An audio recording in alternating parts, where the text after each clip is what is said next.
why do we as a species need to connect with each other? Like, what is it that sets us apart from, like, I don't know, something stereotypical, like a wolf that seems to be... Actually, a wolf's a terrible example because they hunt in packs, but you know what I mean? Like, why do humans as a species, like, why do we need the relationships with other people? Yeah, actually, you know, that the wolf was a great example because, like humans, wolves are famously social mammals, and their success as a species, just like ours, is predicated on our ability to form these large collectives where together are way more effective than we could be individually. In other words, the whole is greater than the sum of the parts. Now, here's something that a lot of people don't know, but humans are by far the most social of all mammals, and certainly of all primates. In other words, we have by far the largest effective social groups.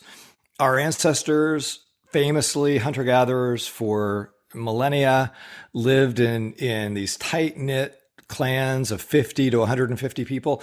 That may sound small to us 21st century moderns, but actually 100 people working, living together, coordinating together effectively, that's astonishing. I mean, I'm in Germany at the minute living with like 10 people, and to think of that being expanded out to 100 people, I'm like, oh boy. Yeah, exactly. But I mean, think about that. Our ancestors for hundreds of thousands of years found a way to live collectively in these groups of, let's just say, on average, about 100 people, where they found strength in numbers. They were on this lifelong camping trip. They lived together, facing potential predators, facing potential hostile outgroups. And here's the key, I think, in a way, every single person's survival and flourishing hinged completely on the fact that they belong to the group. In other words, if they were, for God forbid, for some reason, if they were exiled, if they were cast out, it was a death sentence. And we've seen this. Modern anthropologists have seen the exact same phenomenon in contemporary Aboriginal groups, where basically the harshest punishment for someone is exile, which they regard as a death sentence. So wow. We feel it so deeply in our bones. We need to connect. We need to belong. There's safety in belonging and connection. And basically, we were never designed to make it alone. We were never designed to be isolated. We were never designed to be lonely. We were designed to connect. I love, like, you scientific types. You always do this thing. I've noticed you doing it. I've noticed, like, other people that I listen to where someone will ask a question and they're like, okay, well, perhaps instead of telling you what it is, it's maybe better to show you what happens when it's not. If you show the opposite of this thing, or you see what happens when you don't have social connection, that'll give you a better idea of what's going on. But it makes total sense, and I love it. That's a brilliant observation. It's true, though. I mean, a lot of times when we're studying something that's very complex and very challenging to investigate scientifically, we get our first real clues into what the function is by looking at, well, what happens if it's damaged? What happens if you take it away? So, famously, in the field of neuroscience, we go back to the case that probably, most of our audience have heard of Phineas Gage, who, do you know that story? Not a clue. You say most of the audience, and then I'm sitting here and I'm like, who the heck is Phineas Gage? Is that like the name of a motorbike?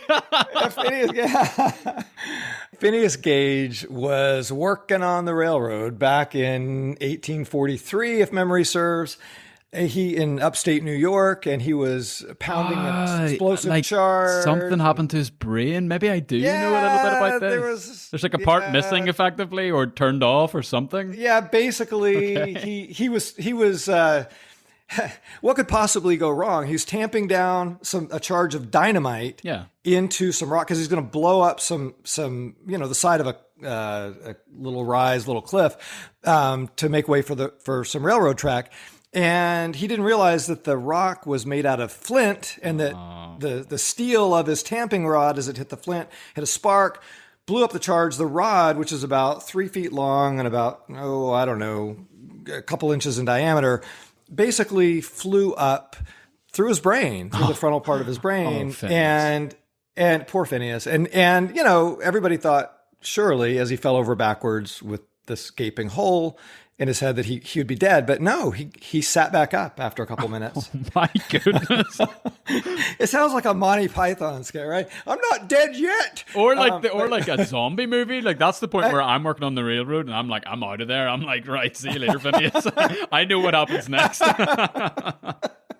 Yeah, we've seen this film before, but no, he recovered. They took him, carted him up, took him into town. Doctor patched him up, but he was never the same again. And because the injury to his brain mostly localized to his prefrontal cortex, we were able to, and by we, I mean the community of neuropsychologists, neuroscientists, were able to look at the changes. I thought you just let slip that you were indeed a time traveler. I've always had my suspicions. I'm like, how does he know so many things? Well, there you go. You heard it here first. Sorry, I'm totally derailing you. No, that's fine. I was just relieved because I thought you were going to say, "Oh, well, actually, Steve, I thought you were there back in the 1840s." Because for the listeners who don't know this, I'm quite a bit older than Hugh. So people looked at the pre-post injury differences in Gage's personality, and they're like, "Aha." Now we have some really interesting evidence. It's not conclusive, but it's very suggestive that the prefrontal lobes of the brain play a really critical role in functions like our verbal filter, our ability to inhibit inappropriate behavior. Why? Because, probably many of us have seen this with maybe older relatives who are facing some neurodegenerative disorder, some dementia, where maybe at a certain point they start blurting things out that are inappropriate, that they previously would have inhibited themselves. Or we've all had that experience where, somebody is rude to us and we bite our tongue, where it's like, there's something I'd really part of me would love to say, but I'm not going to say it because, that's a piece of tissue in the prefrontal cortex that has that circuitry that allows us to inhibit. So, and again, probably to follow, usually you play this card, but the evolutionary advantage of that is whenever you're out hunting with your pack and someone has a spear and you could just choose the right word at the right time instead of like running your mouth off and getting, unlike Phineas, a spear through the heart or something, Yeah, brilliant. Yeah, absolutely. So what's the point? Well, the point is that oftentimes, yes, when we want to figure something out, our first best guess is going to come from looking at, what happens when this is missing or what happens when it's damaged? This is going to sound like it's planned, but this is actually a perfect place to jump in and kind of set the whole episode up, because in a way, the pandemic has given us the opportunity to see what happens to society whenever you remove a lot of the connections that we face socially with each other. So in a way, we are facing, I'm really trying hard to find a way to tie this in, we're facing a social Phineas Gage experiment in the 21st century. There you go. I love it. Yeah, no, absolutely. And so what have we seen over the last 2 years? We have lived in the era of social distancing. And as a deeply social species, being social is our superpower. We have two superpowers as a species, as humans. One is no, opposable thumbs. We are not unique in having. No, that's a good guess though. Thanks for playing. We'll come back to this game later.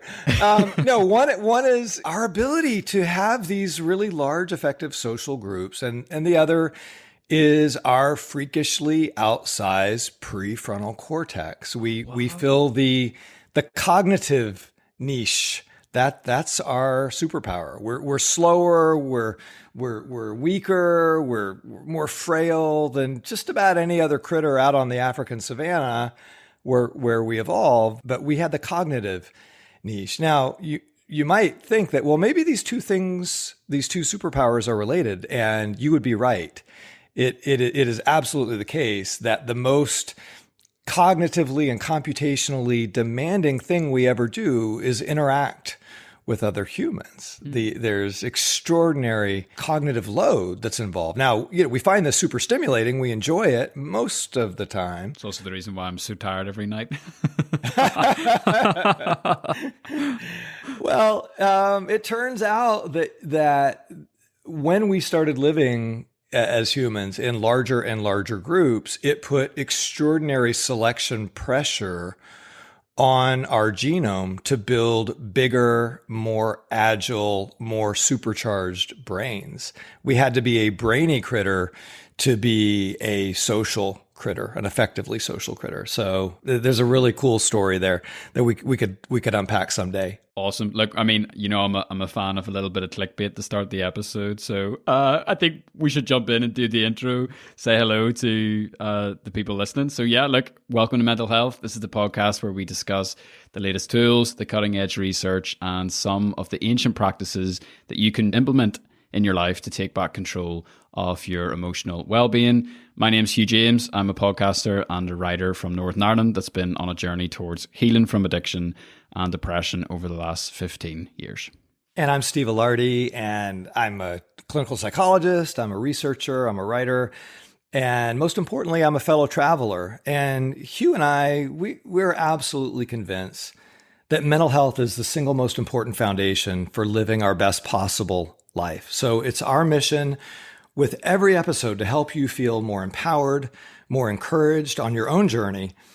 And this is the third episode in a 4-part series that we're doing on the pandemic and the mental health implications of the pandemic.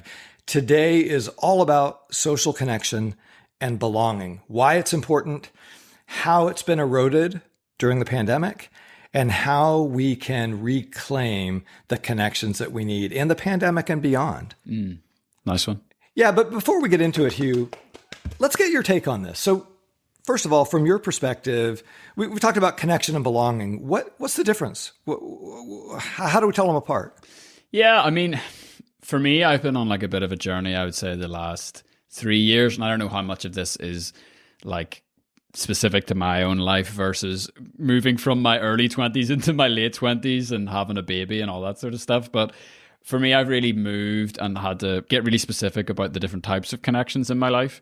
So I kind of realized coming out of my teenage years and into the early 20s that I had a ton of connections. And the classic kind of like millennial way to say it is, I had 1,000 friends on Facebook, like just these overwhelming, huge number of people that I'd met through school, through traveling, through work, all the part-time jobs you have as a kid and beyond.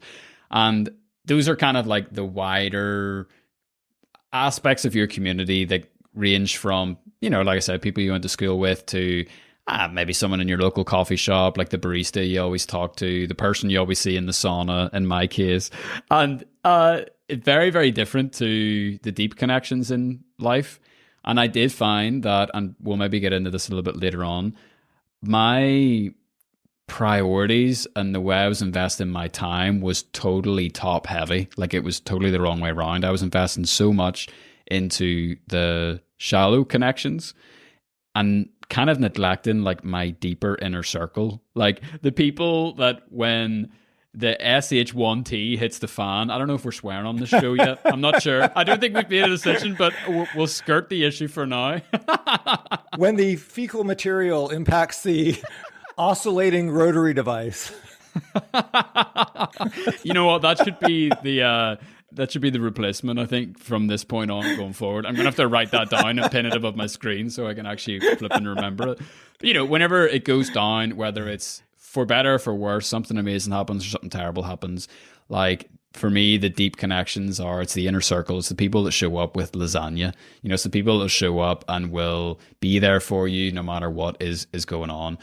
That can sometimes include our family, not for everybody, but it's the people who love us and embrace us, kind of warts and all. And I do think it's important to make a distinction between the two, because I know a lot of my friends, a lot of the people I've been walking on the journey with, we've all kind of had to go on a bit of a journey because we grew up in the social media age and we're facing some other kind of modern challenges that I'm sure we'll get into. But the deep didn't come naturally to us. It didn't come organically. And so we've had to actually work really hard to try and really invest in a really small kind of group of people to get some of that real satisfaction that we need from our lives. So I'm gonna leave it there and kind of pass it over to you. We are also talking about belonging, and belonging is something that I think I get in my bones, but I don't necessarily understand it or can verbalize it in my brain. So what's going on with belonging, and how does that differ from, your acquaintances, your friends, your family, your relationships? What's happening there? Well, so first of all, I just want to validate something you said about the deep connections, which is, as a clinical researcher, one of the things that we've been struck with in the clinical world over and over again is it is those deep, profoundly intimate connections that are the most protective. When we are hit with any sort of trauma, with any sort of profound loss experience or failure experience, any massive stressor, what we find is look, if you have one person, just one person in your life who is a close emotional confidant, someone that you can turn to for support, and who will be with you in your pain, in your struggle, that makes all the difference. And in fact, one landmark study showed that if people just had one person to fill that role, they were 3 times less likely to get depressed than if they had no one. Dude, that's huge. Did you say 3 times? Yeah, yeah. And if anybody wants to look up this landmark work, it was Brown and Harris, who were a pair of British sociologists who did some of this real foundational work back in the 70s and 80s, and put the significance of social connection on our collective radars, at least in the mental health world.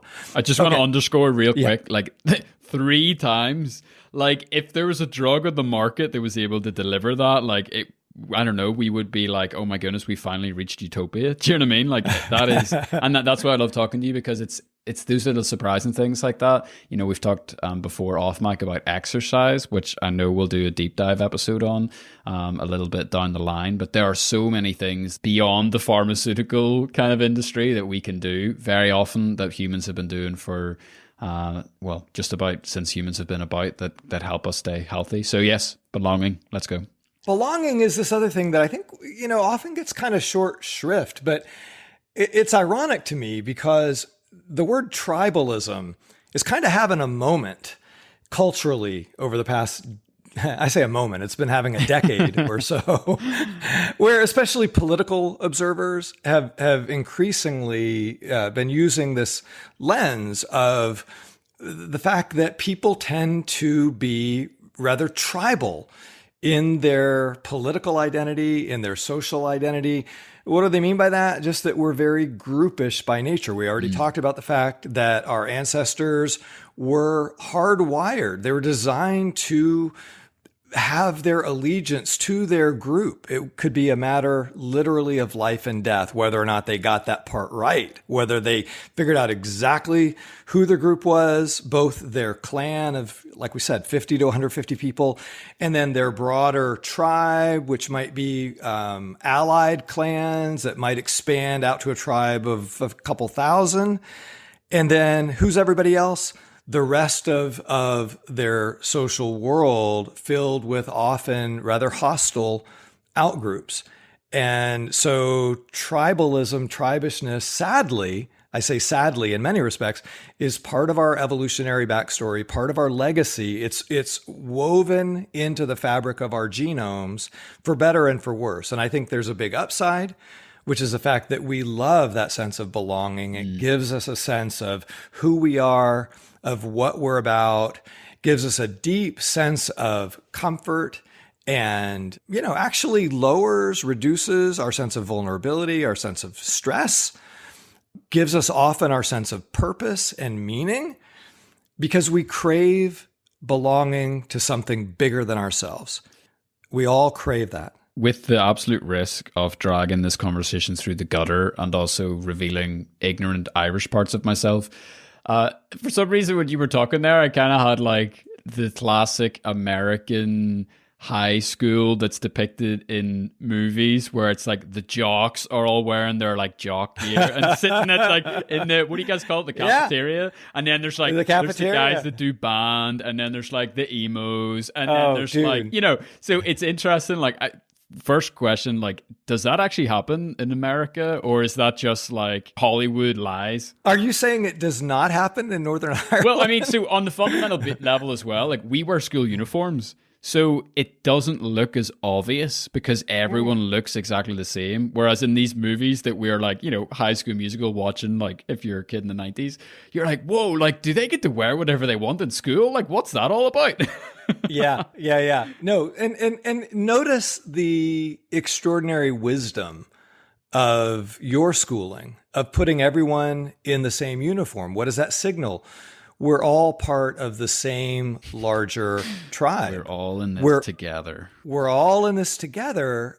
Americans, we're famously, or maybe I should say infamously, hyper individualistic.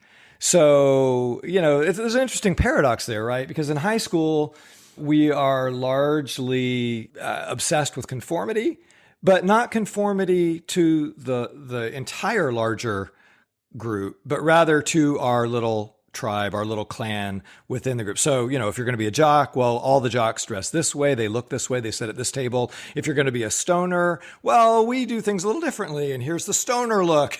You know, so High School Musical absolutely nails it. Another older movie that was a touchstone for my daughter's cohort was Mean Girls. Oh, yeah, come on. And Mean Girls has that iconic scene. It's pink. Where they show you the cafeteria, and I think the protagonist, Katie, her in the movie, not that I've seen it like 10 million times with my daughter,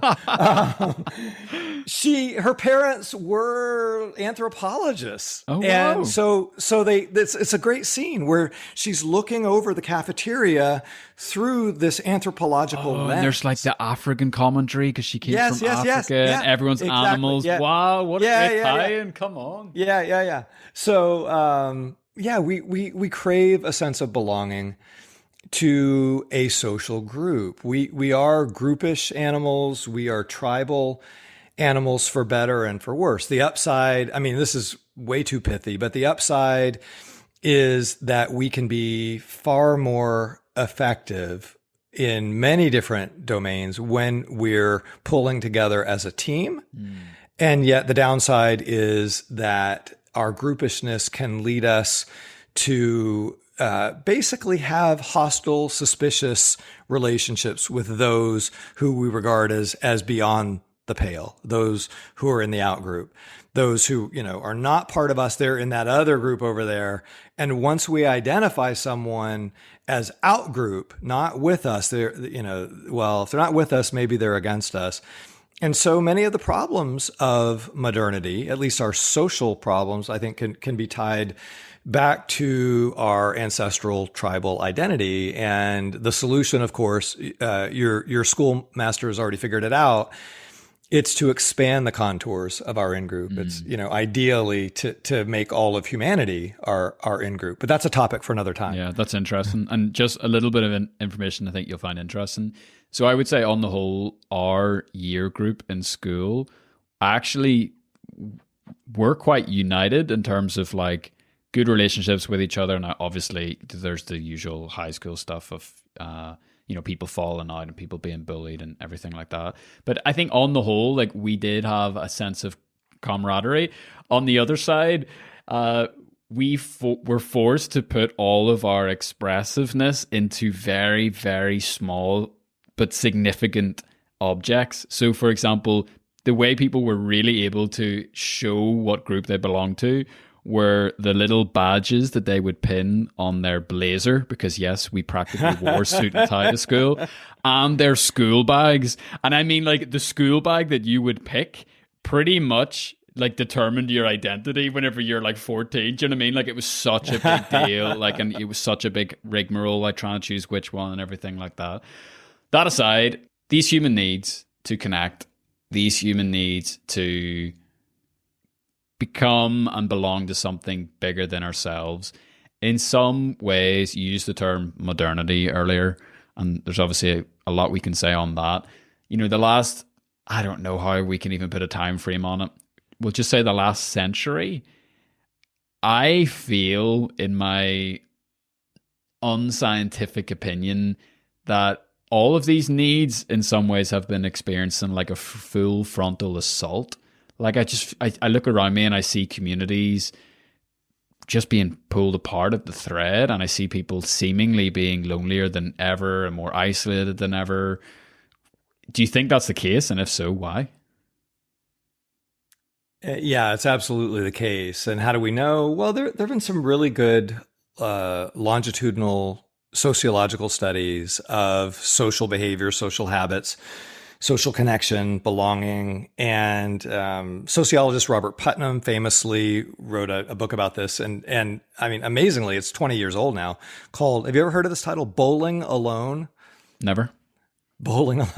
It made a pretty big splash in the States about, I don't know, I want to say a little over 20 years ago. Basic idea was he just tracked well, actually, he went back a century and tracked Americans' participation in all kinds of social endeavors, like being in bowling leagues, being in civic clubs, being in the Kiwanis Club and the Rotary Club, being in churches, participating in all kinds of different volunteer and civic groups. And what he showed is that on scales, fractal scales, large, small, Americans, and I believe this could also apply to most of the developed world, increasingly were isolated, and their social world just kept shrinking and shrinking and shrinking and shrinking. And he sounded an alarm a couple decades ago, and sadly, that alarm went largely unheeded. Why? Because things are far worse now.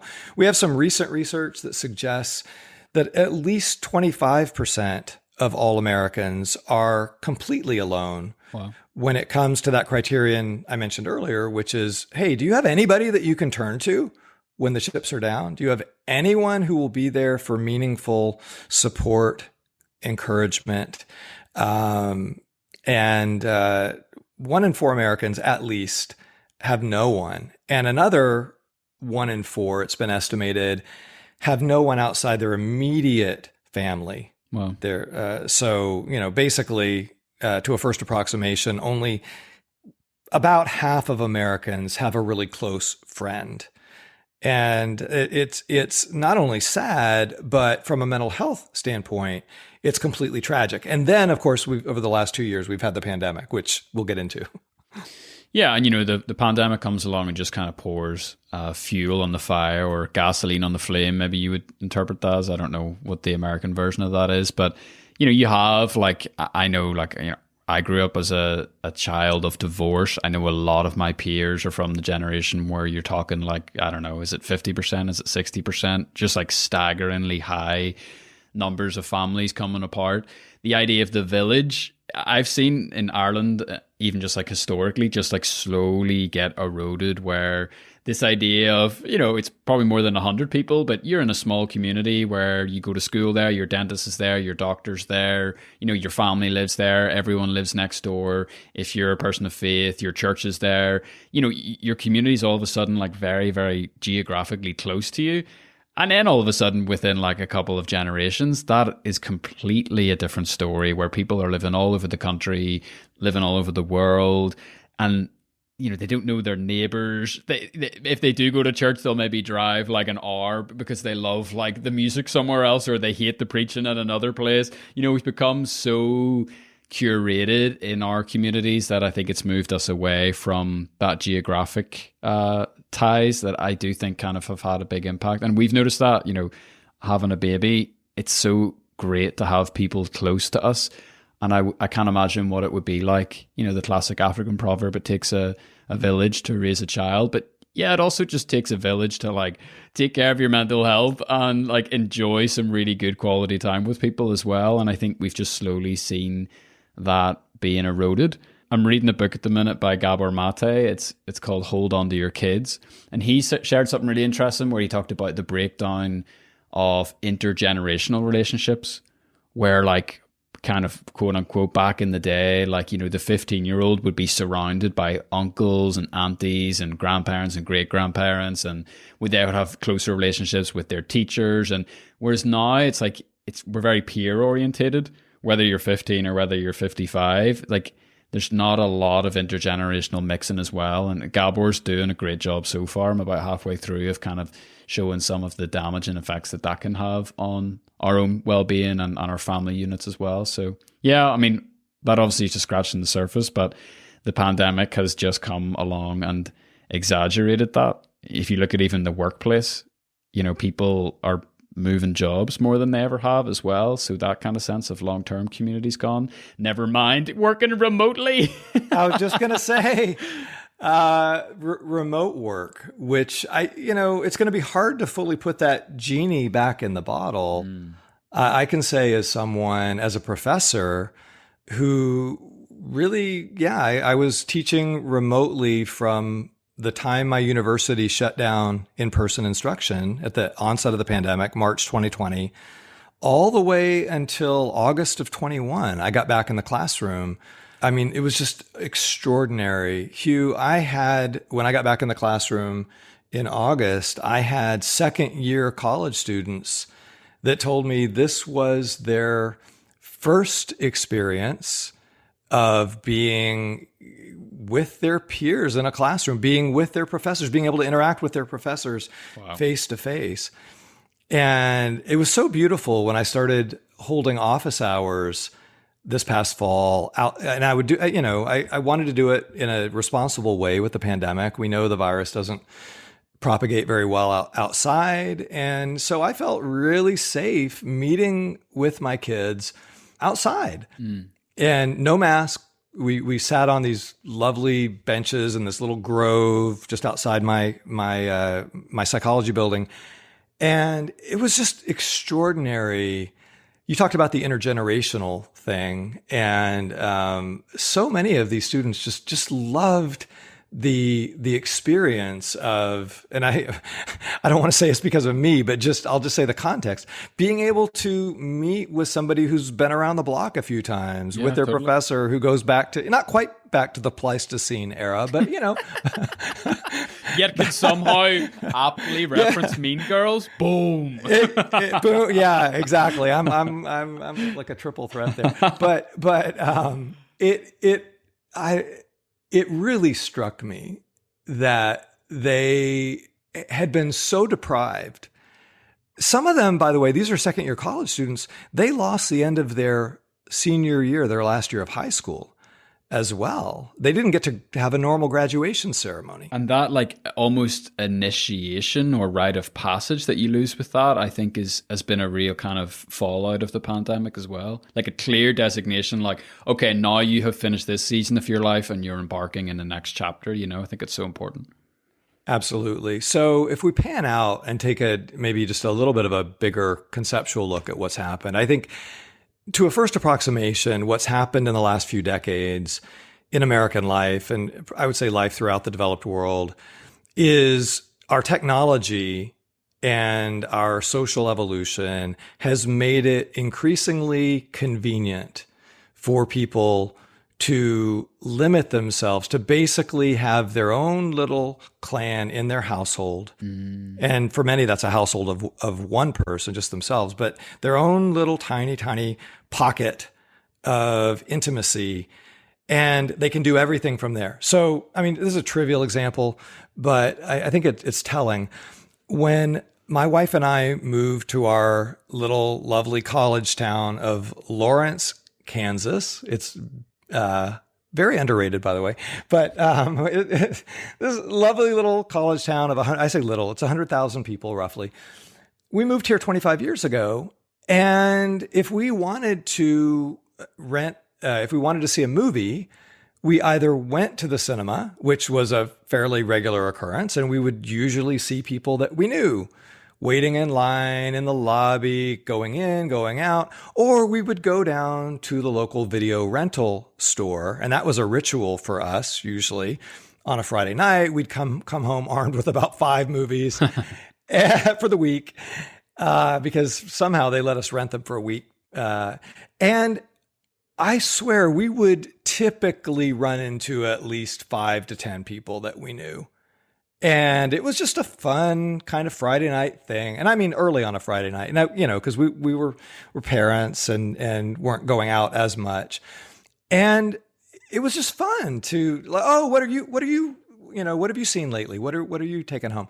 And so then what happened? Well, we got Netflix, which I don't know if you remember this, but originally it was, they would mail you your DVDs. Yeah. Did you have this? Yeah. So the video rental shop was also part of my life. I think I was maybe the last generation to kind of have got to experience that.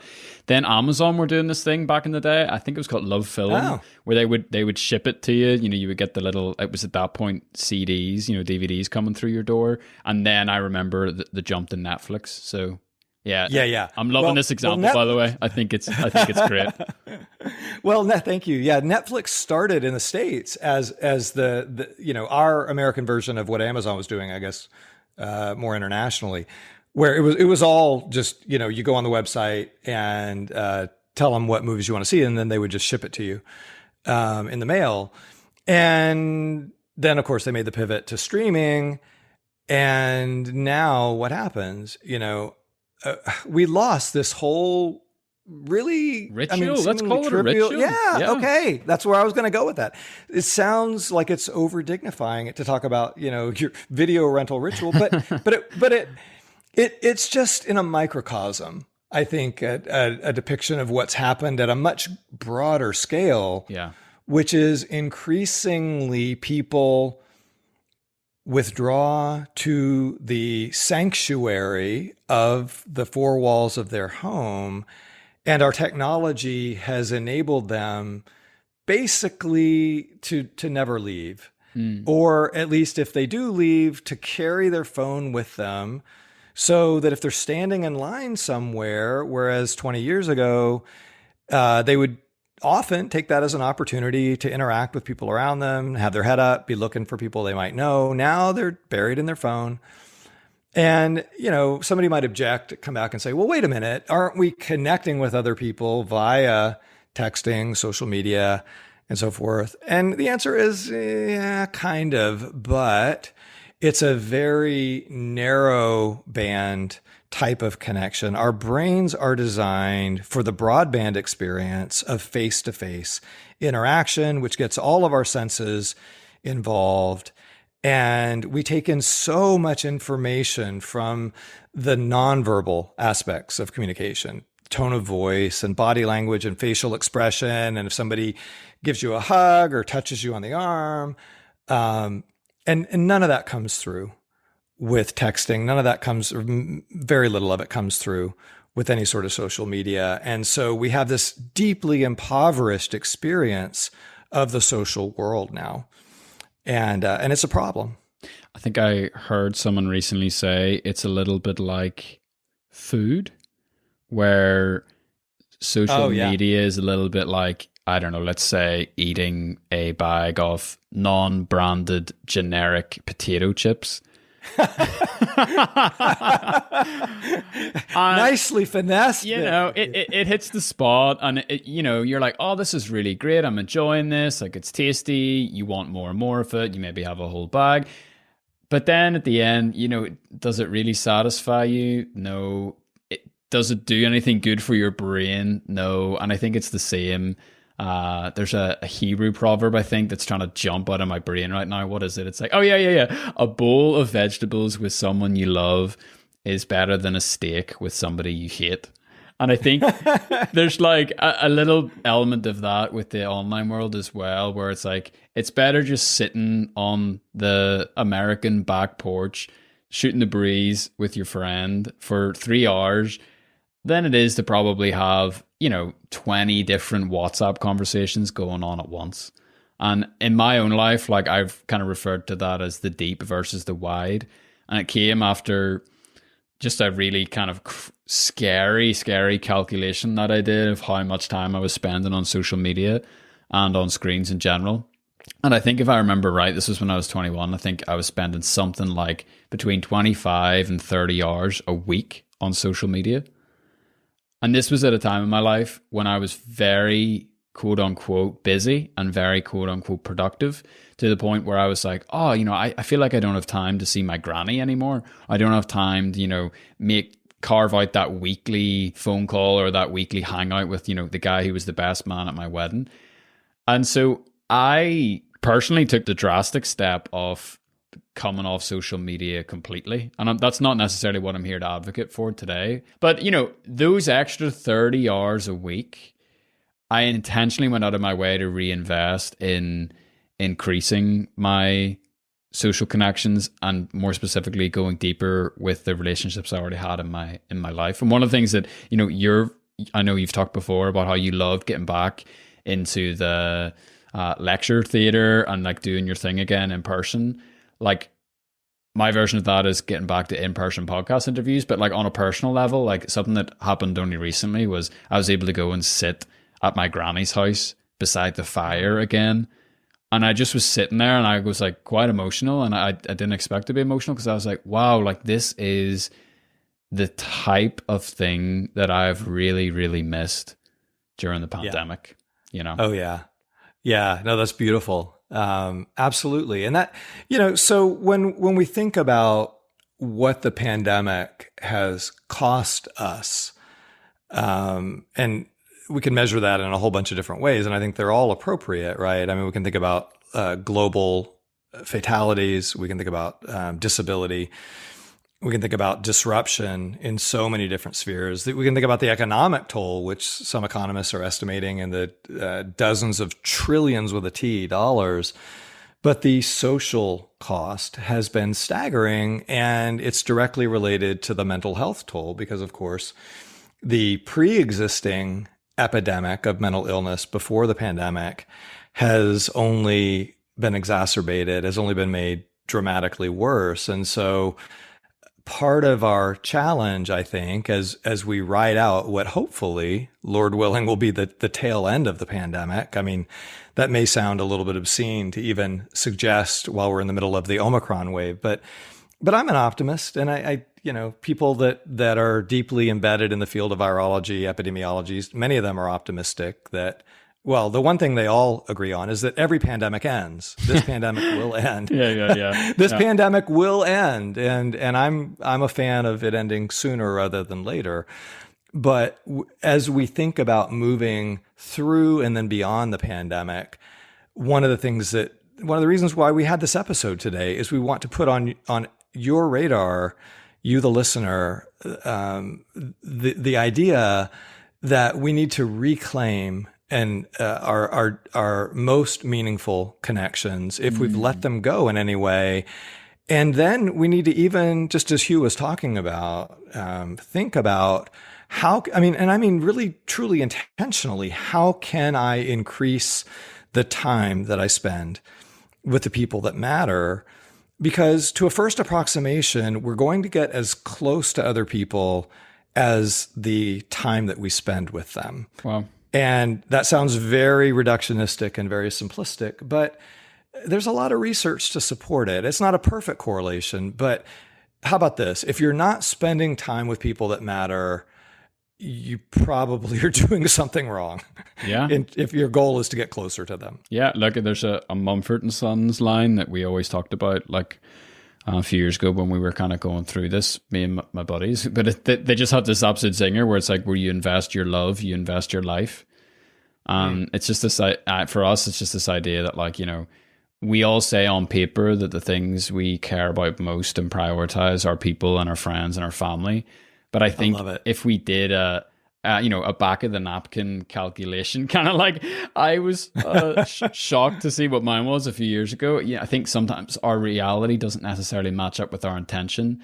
And I guess that's something I'd love to kind of underscore in this episode is, just to have that honest evaluation in our own lives of where are my priorities maybe a little bit out of whack. And there's things that the pandemic has also propagated, things like addiction and, because we couldn't connect with other people, well, what else are we going to do except for, I don't know, play a lot of online chess or start picking up video games again or watching YouTube or becoming an expert on pandemic diseases or whatever your quote unquote drug of choice is. No, I'm only joking. I feel seen right now. Thank you for that. Yes. But, now, medical Twitter is a thing. Exactly. But, now we're either coming out of the pandemic or learning to live in the midst of it. I think there are things that we can do going forward. So let me spin it on you. How do you stay close with the people that matter to you in your life? How did that change during the pandemic, and how are you trying to reclaim that now? Yeah, I love the question. Well, the first thing that my wife and I noticed was that there was a trade-off between, and you mentioned this lovely distinction earlier between depth of connection and breadth of connection. And early in the pandemic, it became really clear to us that we had to make a choice about who are we going to be really spending the most time with? Who can we do that? How can we just logistically, how can we manage that? How can we do it safely? And what ended up happening, to make a long story short, is we started spending even more time with our daughter, who's now on her own and married, but lives in the same town, with her husband, whom we adore. And so lots of quality time with them. They were part of our quarantine group, as it were, part of our sort of safety group. With my mother-in-law over here. Oh, I love it. Isn't that yeah, funny? That's nice. Yeah, yeah, they're part of our bubble.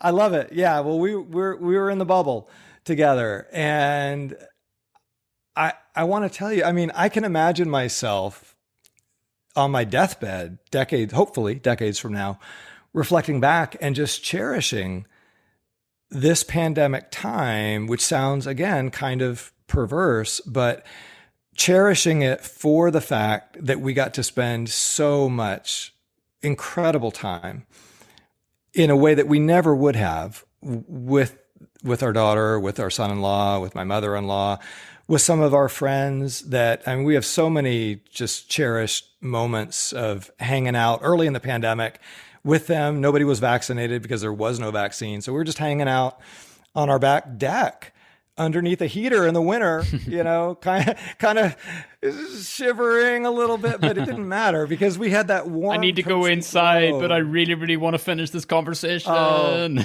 Yeah, no. And it was just such precious time. And it revealed in a way that sometimes we never fully realize when everything is just business as usual, but you hit a crisis and a lot of things become more clear. And it just became so clear to us that we had to have FaceTime, face-to-face, not the app, by the way, face-to-face time with our closest friends. It wasn't enough to do it through a Zoom call. I mean, that was fine. It wasn't enough to do it through a video chat of any kind.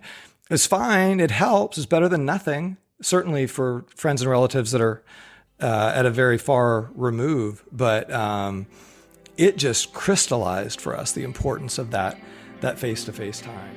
Incredible stuff. Hello, this is Hugh from the future here in the editing room, and I think this is probably just as good as any place to wrap up for today. As you've probably guessed from the title of this episode, we will be releasing part 2 next week on Monday morning, so be sure to subscribe and hit the bell on your favorite podcast app, as the cool kids like to say, so you don't miss out on all the good stuff mainly Steve, but also sometimes myself, have to say. As always, you can expect plenty of practical tools and practices to come, but until then, I just really want to say thank you so much for being here. We'd really appreciate you sharing this podcast with the people you care about the most, or dropping us a wee note to say hello by leaving a review on Apple Podcasts or Spotify. Honest feedback is welcome. We make this show for you. We want to make this show better. And so any way you can help us do that, we would be all ears to hear from you and make that happen. There's also our website, mentalhealth.fm, which is where you can submit a question for our upcoming Q&A episode, as well as checking out the show notes for links to everything we covered in this week's episode. Thanks so much again for being here. And as the good professor often says, peace out and stay well until next time.